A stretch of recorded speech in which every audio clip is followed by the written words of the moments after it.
इंकलाब इंकलाब इंकलाब।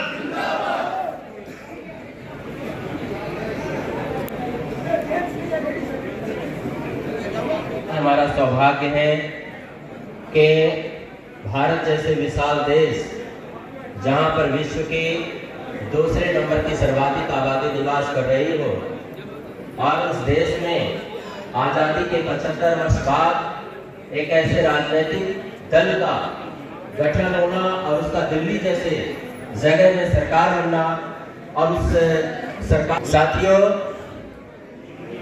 हमारे देश की 70% आबादी गांव में निवास करती है, और इस 70% आबादी जो गांव में निवास करती है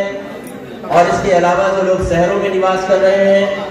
उन्हें आज हम अपने आप से प्रश्न पूछें कि क्या उन्हें रोजगार के, क्या उन्हें शिक्षा के, क्या उन्हें स्वास्थ्य के अच्छे अवसर प्राप्त हो पा रहे हैं, और क्या देश के प्रत्येक व्यक्ति को यह अवसर नहीं मिलने चाहिए, और अगर यह अवसर हमारे देश की संपूर्ण आबादी को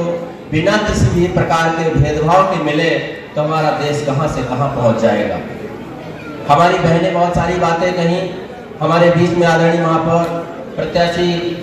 इंदौर भी अपनी बात रख रहे थे। मैं आप सबसे कहना चाहता हूं, मैं स्वयं भी अतिथि शिक्षक हूं, विद्यालय में पढ़ाने का काम करता हूं, और पिछले दिनों मध्य प्रदेश के अतिथि शिक्षकों ने कमलनाथ की सरकार बनाई, तब ज्योतिरादित्य सिंधिया ने कमलनाथ पर एक व्यंग कसते हुए कहा था कि हम अतिथि शिक्षकों के ढाल भी बनेंगे और तलवार भी बनेंगे। आज वही ज्योतिरादित्य सिंधिया जी, जिन्हें अतिथि शिक्षकों ने ही कांग्रेस की सरकार मध्य प्रदेश में बनाई थी, वो जाकर के शिवराज सिंह चौहान की गोदी में बैठ गए और अब अतिथि शिक्षकों पर कोई सवाल नहीं पूछ रहे। केवल ये दुर्दशा मध्य प्रदेश में ऐसे मानदेय अतिथि शिक्षकों के साथ में नहीं हो रहा, आंगनवाड़ी महिलाएं हो, संविदा विद्युत विभाग के कर्मचारी हो, अतिथि शिक्षक हो, और भी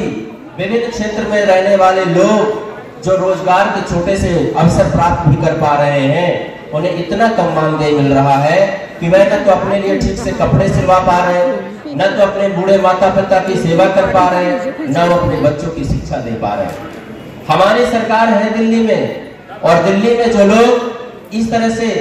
पढ़ाने का काम कर रहे थे, उन्हें हटाने का काम नहीं किया वहां की सरकार ने, उन्हें भी ट्रेन करके उन्हीं स्कूलों को ठीक करके और उस दिल्ली जैसे जगह में वहां की संपूर्ण आबादी को अच्छी शिक्षा देने का काम किया, और उसी के कारण आज पूरे देश में नहीं पूरे विश्व में दिल्ली की चर्चा हो रही है, आम आदमी पार्टी की चर्चा हो रही है। आज हम सब लोगों की ये जरूरत है, यदि हम अपने बच्चों को अच्छी शिक्षा देना चाहते हैं, क्या हम उन्हें निजी विद्यालयों में अपने बच्चों की फीस पे करने की क्षमता रखते हैं? मैं स्वयं मेरी बेटी को प्राइवेट स्कूल में पढ़ाता हूँ, बड़ी फीस पे करता हूँ, लेकिन फिर भी मैं उस शिक्षा से, उस एजुकेशन से संतुष्ट नहीं हूँ, सेटिस्फाई नहीं हूँ। यदि हम चाह रहे हैं कि हमारा देश वास्तविकता में विकसित देश बने, साथियों, मैं आपको बताना चाहता हूँ, आजादी के 75 वर्ष के बाद भी हमारा देश, हम जैसा कि हमने आपको बताया कि जनसंख्या के मामलों में हम दूसरे नंबर पे हैं, और क्षेत्रफल के मामलों में हम 7वें नंबर पे हैं, और मानव विकास सूचकांक के मामलों में हम 132वें नंबर पे हैं। चूंकि समय का अभाव है, मैं अपनी वाणी को विराम देता हूँ। जय हिंद, जय भारत। आम आदमी पार्टी जिंदाबाद, आम आदमी पार्टी जिंदाबाद। भारत माता की,